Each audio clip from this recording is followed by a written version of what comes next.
ក្រុមហ៊ុន Facebook update version ថ្មីទៅលើ Messenger ចេញផ្ទាំងមកអញញ៉ៃយោមិនដឹងជាស្អីធុញមែនតាហើយបងប្អូនណាខ្លះដែលមានMessenger មានរូបផ្ទាំងនឹងធុញអត់និយាយមែនសម្រាប់ខ្ញុំគឺថាធុញតោះហើយលុបប្រហែលដងហើយលុបបានតែមួយថ្ងៃពីរថ្ងៃឯងគេថាចេញវិញឥឡូវមានតែវិធីមួយគត់គឺស្នើទៅក្រុមហ៊ុន Facebook ឲ្យបិទផ្ទាំងនឹងតោះបាទជាដំបូងគឺយើងចូលទៅក្នុងកម្មវិធី Messenger របស់យើងនេះ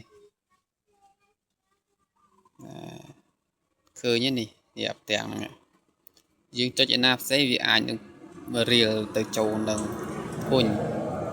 ត្រង់មែនតែផ្ទាំងនឹងចេញ version ថ្មីចេញផ្ទាំងមកអញញ៉ៃធុញត្រង់ណាតាហើយកម្មវិធីលុបមានច្រើនប៉ុន្តែអត់ជោគជ័យលុបបានតែមួយថ្ងៃពីរថ្ងៃវាលុបមកវិញតែឥឡូវយើងមានវិធីមួយគត់គឺស្នើទៅក្រុមហ៊ុន Facebook ឲ្យដកកម្មវិធីនឹងចេញវិញឲ្យលុបនឹងចេញវិញតោះយើងទៅសាកមើលទាំងអស់គ្នាសាកស្នើទៅក្រុមហ៊ុនទាំងអស់គ្នានឹងជាបានសម្រេចឬក៏យ៉ាងណាទេតាហ្នឹងហើយយើងចូល Messenger យើងហើយយើងកវីចាំណាបងប្អូនយើងកវីវាចឹងមកនេះឃើញទេវាចេញចាហ្នឹងមកយើងរាយការណ៍បញ្ហាអញ្ចឹងយើងចុចនេះរាយការណ៍បញ្ហានេះអូខេតើមករួមបញ្ចូលយើងបានយើងជ្រើសរើសយកផ្ទាំងមនុស្សនេះផ្ទាំងមនុស្សនេះចុចនឹងមួយមកអូខេនឹងគេអញ្ចឹងហើយយើងទៅសេដាក់ថា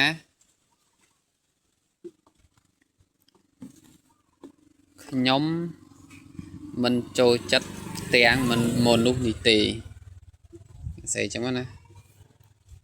ថាសេអង់គ្លេសក៏បានសេខ្មែរក៏បានយើងអត់ចេះអង់គ្លេសសេខ្មែរមកខ្ញុំមិនចូលចិត្តកម្មវិធីផ្ទាំងមនុស្សនេះទេអូន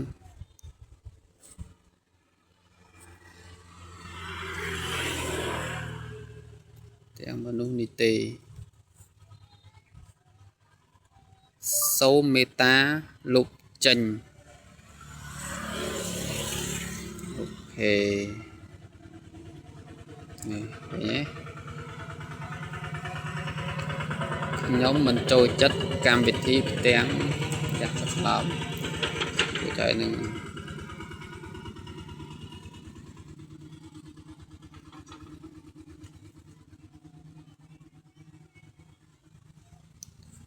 តែប៉ុណ្ណឹងមក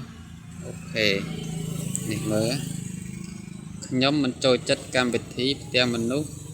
នេះទេសូមមេត្តាលុបចេញ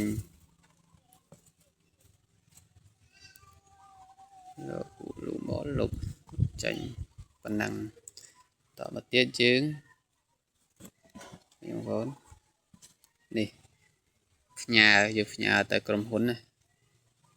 ផ្ញើចុចផ្ញើដល់មកអូខេចាំមើលតើក្រុមហ៊ុនវាដូរអាផ្ទាំងនឹងចេញអត់ហើយគិតថាវីដេអូនេះមានប្រយោជន៍ចែកម្លែកម្នាក់មួយផង